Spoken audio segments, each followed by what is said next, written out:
बेगूसराय की 7 विधानसभा सीटों में इस बार सिर्फ एक ही सीट जीत के रूप में जदयू के खाते में गई है। आपको बता दें कि जदयू के इकलौते विजयी विधायक बने अभिषेक आनंद ने यहां से जीत हासिल की है और इसी को लेकर राजनीतिक हलकों में तरह तरह की चर्चाएं तेज हो गई हैं। एनडीए कार्यकर्ता लगातार मांग कर रहे हैं कि बेगूसराय में जदयू की तरफ से एकमात्र जीत दिलाने वाले अभिषेक आनंद को मंत्री पद दिया जाए। कार्यकर्ताओं का कहना है कि अभिषेक आनंद पढ़े लिखे युवा और क्षेत्र में लोकप्रिय चेहरा है, इसलिए उन्हें मंत्रिमंडल में शामिल किया जाना चाहिए। गौरतलब है कि वर्ष 2015 में भी बेगूसराय से मंत्री बनाया गया था और इस बार फिर जिले में लोगों और कार्यकर्ताओं की उम्मीद अभिषेक आनंद पर टिकी है कि उन्हें मंत्री पद देकर बेगूसराय को फिर से प्रतिनिधित्व। 141 विधानसभा के तमाम कार्यकर्ता बंधु, हमारे एनडीए गठबंधन के सभी कार्यकर्ता एवं तमाम मतदाता मालिक, उनको मैं हार्दिक अभिनंदन चंदन वंदन करता हूं कि इन लोगों की कठिन परिश्रम से ये सीट जो है हम लोग जीते हैं। यहाँ पर बहुत ही कड़ा मुकाबला था विपक्ष की तरफ से, लेकिन माननीय मुख्यमंत्री जी जो विकास किए हैं बिहार में और देश में माननीय प्रधानमंत्री जी जो विकास किए हैं, इस विकास के नाम पर हमारे मतदाता मालिक एक एक वोट दे करके और विजय बनाए। जीत का बधाई दे दीजिए अभिषेक आनंद जी को चरिया विधानसभा क्षेत्र से। चरिया बरियारपुर विधानसभा क्षेत्र से भाई अभिषेक आनंद जी को विधायक बनने पर जनता दल परिवार बेगूसराय की ओर से मैं उनका अभिनंदन करता हूं और अभिषेक जी की जीत यह एनडीए की बहुत बड़ी जीत मानी जाएगी। हमारे नेता आदरणीय नीतीश कुमार जी के कार्यों पर यह वोट हुआ है और चरिया बरियारपुर विधानसभा की जनता ने अपना एक युवा नेता चुन लिया है जो दीर्घकालिक समय तक उनको एक नेता मिला है जो कि यहाँ की जनता की सेवा करते रहेंगे और मुख्यमंत्री नीतीश कुमार जी के कदम से कदम मिलाकर चरिया बरियारपुर विधानसभा का विकास करेंगे। चचा क्या कहना चाहेंगे आपके जो विधानसभा से जो है अभिषेक? पहले तो हम नवनिर्वाचित विधायक जी को धन्यवाद और आशीर्वाद देते हैं और क्योंकि इनके दादा सुखदेव महतो विधायक हुआ करते थे कम्युनिस्ट पार्टी के, हम उस समय भी हम उनका कार्यकर्ता थे और उसी के बाद मंजू वर्मा जी विधायक हुए, हम उनके साथ भी काम किए कई वर्षों तक और यह तीसरा विधायक है और ये हमारा बेटा है और रिटायरमेंट के टाइम में तो हम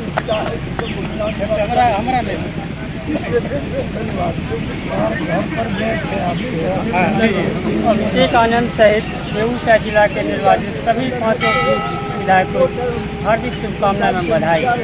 उनके निर्वाचन से पूरे जिला का विकास होगा, इन्हीं शुभकामनाओं के साथ में बात। Thank you. आपने हासिल की रिकॉर्ड किया है चरिया बरियारपुर में इतनी बहुमत आपके इस बार जनता ने बस रहा है 5 साल क्या किस तरह का कार्यकाल रहेगा? बिल्कुल, देखिए वैसे तो 75,000 वोट मिले हैं मुझे, जो कि अपने आप में इस क्षेत्र के लिए किसी भी प्रत्याशी के लिए अप्रत्याशित है। किसी भी प्रत्याशी को आज तक इतना वोट नहीं मिला था हिस्ट्री में, तो यह मेरे लिए 5 साल मात्र में जो जनता ने मुझ पर भरोसा दिखाया है, ये बहुत बड़ी बात है और बहुत ही गौरवान्वित महसूस कर रहा हूँ। लेकिन इस क्षेत्र की आज के डेट में जो 2,80,000 जनता है, 2,80,000 के लगभग मतदाता हैं, अब मैं विधायक बन गया हूँ। मैं सबके लिए काम करूंगा और सबके बारे में सोचूंगा। नीतीश जी का नारा है सबका साथ सबका विकास, उसी मार्ग पर चलते हुए आगे काम करने का प्रयास करूंगा। क्या कुछ रहेगा नया आपके 5 साल कार्यकाल में जो चरिया बरियारपुर में नहीं देखा है वो इस बार 5 सालों में देखेगा? देखिए, एक तो योग्यता की बात है। मैं चीज़ों को बहुत अच्छे तरह से विश्लेषण कर करके यहाँ की जो ज़रूरतें हैं उसको सही जगह पर पहुँचाना और पहुँचा करके उस हक की लड़ाई लड़ना, उस पर पूरा ध्यान रहेगा।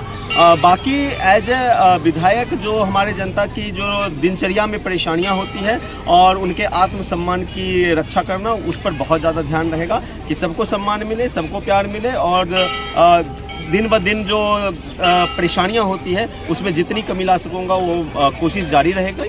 और जो पटना की बात है तो पटना में हर डिपार्टमेंट में हम इस क्षेत्र के लिए क्या कर सकते हैं, और कहीं ना कहीं यह भार चेरिया बरियापुर से भी ऊपर उठ चुका है, क्योंकि बेगूसराय में मैं जदयू का अकेला विधायक बनने जा रहा हूं, तो कहीं ना कहीं यह भार पूरे जिला के लिए भी मुझे कहीं ना कहीं किसी न किसी स्तर पर देखना पड़ेगा।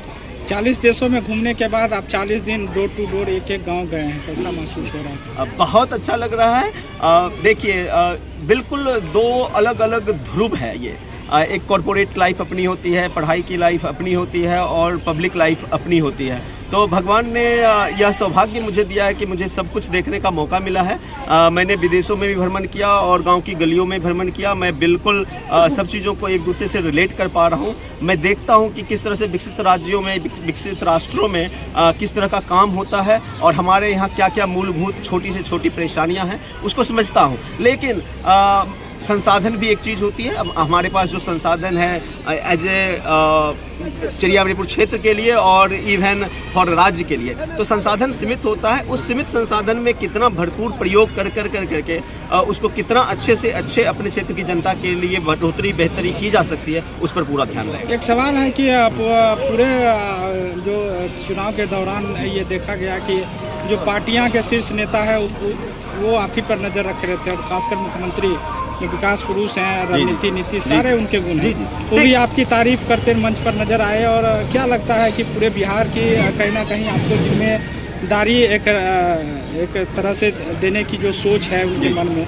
उस पर आप कितना खरा उतरेंगे, और किस तरह से बिहार का डेवलपमेंट के बारे में आप उनको रणनीति या कहे तो सलाह देते रहेंगे पार्टियों को? जी देखिए, मैं पहले भी जदयू के सलाहकार समिति का सदस्य रहा हूं, और उस नाते से पार्टी के संगठन में सलाह देने का काम किया हूं। जो शीर्ष नेतृत्व है उन्होंने बिल्कुल भरोसा जताया है और मान सम्मान दिया है, और हमने भी सब जगह जहाँ पे भी हो सका है सबसे मिला हूँ और अपनी बातों को रखने का प्रयास किया है। भली भांति परिचित हैं, उन्होंने विश्वास दिलाया और सबकी बधाइयाँ आई है। पिछले 24 घंटों में जितने भी शीर्ष नेतृत्व हैं सभी लोगों ने एक एक करके बधाइयाँ दी हैं। बहुत ही उत्साहित हूँ।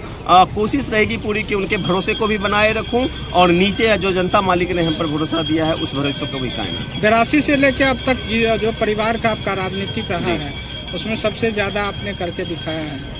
क्या लगेगा, जो जिस मिट्टी से आप जुड़े हैं उस मिट्टी में आप वतन से लौट के यहाँ आए हैं दूसरे देशों से भी, तो आप इस मिट्टी के लिए क्या रहेगा 5 सालों का आपका प्रत्येक काम? नहीं, सबसे पहले मैं करेक्ट करना चाहूँगा, 82 से लेकर करके अभी तक मैंने कुछ नहीं किया है। जनता मालिकों ने इतना प्यार मुझ पर जताया है जो अप्रत्याशित है।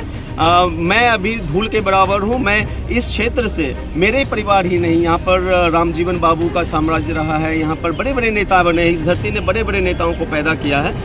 मैं उनकी छाँवों में, मेरी माता जी यहाँ पर मंत्री रही हैं, और बहुत सारे हमारे दादाजी का नाम हर क्षेत्र के हर गांव गली में लोग लेते हैं। तो मैं तो बस उनकी छाप उनके बराबर भी कर पाऊँ तो बहुत बड़ी बात होगी। कोशिश जारी रहेगी। देखिए, अपनी विरासत से अच्छाइयों को लेते हुए आगे बढ़ना है और कोशिश करते रहनी है, क्या कि मैं उनकी जो प्रतिष्ठा है उसमें आँच नहीं आऊँ। राजनीति में थोड़ा सा उतार चढ़ाव बीच में देखने को मिला, क्या लगता है उसको आपने पूरी तरह से जो नाराज हैं या जो लोग नाराजगी दिखी है उस सबको आप समेटेंगे? देखिए, परिवर्तन संसार का नियम है। जिंदगी उतार चढ़ाव ना हो तो जिंदगी ही बेरस हो जाए, मेरा ये मानना है। आगे भी 5 साल देखिएगा, 10 साल देखिएगा, 15 साल देखिएगा, कोई भी ये नहीं कह सकता है कि उसमें उतार चढ़ाव नहीं दिखेगा।